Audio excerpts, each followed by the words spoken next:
বাংলা সহ আঞ্চলিক ভাষার গলা চেপে ধরেছে মোদি সরকার, হিন্দি করেছে বাধ্যতামূলক। ভারতের প্রধানমন্ত্রী নরেন্দ্র মোদীর নেতৃত্বাধীন বিজেপি সরকার এক বিতর্কিত পথ বেছে নিয়েছে। ভাষাগত বৈচিত্র্যকে পদদলিত করে পুরো দেশে হিন্দি চাপিয়ে দেওয়ার এক উগ্র প্রচেষ্টা চালিয়ে যাচ্ছে। এক দেশ এক ভাষা, এই মনোভাব কার্যত ভারতের বহু ভাষার সংস্কৃতিকে হুমকির মুখে ফেলেছে।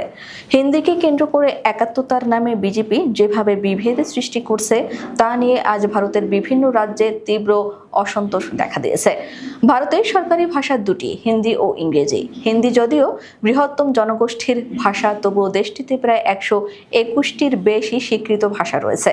দক্ষিণ ও পশ্চিম ভারতের রাজ্যগুলোতে হিন্দির ব্যবহার ন্যূনতম হলেও মোদী সরকার বারবার নতুন শিক্ষানীতি, সরকারি কর্মসূচি এবং মিডিয়ার মাধ্যমে হিন্দিকে জোর করে চাপিয়ে দেওয়ার চেষ্টা করছে। সাম্প্রতিক উদাহরণ মহারাষ্ট্র। বিজেপি শাসিত এই রাজ্যে প্রাথমিক বিদ্যালয়ে হিন্দি বাধ্যতামূলক করার উদ্যোগ নিলে প্রবল জনরোষে সরকারের পিছু হটতে হয়। রাজ্যের বহু মানুষ এই সিদ্ধান্তকে মারাঠি ভাষার বিরুদ্ধে অবমাননাকর বলে মনে করেন। অন্যদিকে দক্ষিণ ভারতের তামিলনাড়ু রাজ্যে মোদী সরকারের শিক্ষানীতির মাধ্যমে হিন্দি চাপিয়ে দেওয়ার চেষ্টা ঘিরে ব্যাপক ক্ষোভ দেখা দিয়েছে। এমনকি রাজ্য সরকার কেন্দ্রীয় শিক্ষানীতির বিরুদ্ধে মামলা করতেও বাধ্য হয়েছে। তামিলনাড়ুর মুখ্যমন্ত্রী এম.কে. স্ট্যালিন স্পষ্টভাবে বলেছেন, তামিল ভাষার ঐতিহ্যকে ধ্বংস করে দিল্লির শাসক গোষ্ঠী এক জাতিকরণে মেতে উঠেছে। তামিলদের উপর হিন্দি চাপিয়ে দেওয়া হবে না।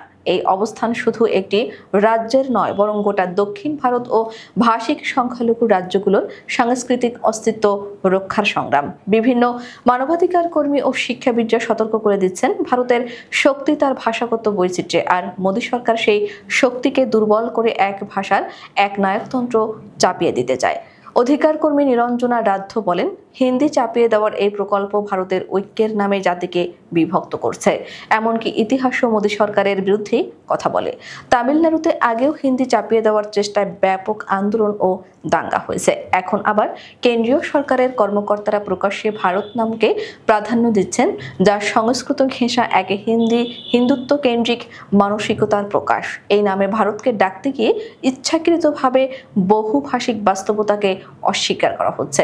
সমালোচকদের মতে মোদী সরকারের এই ভাষানীতি আসলে হিন্দুত্ববাদী এক আধিপত্য কায়েমের দীর্ঘমেয়াদী রাজনৈতিক প্রকল্প।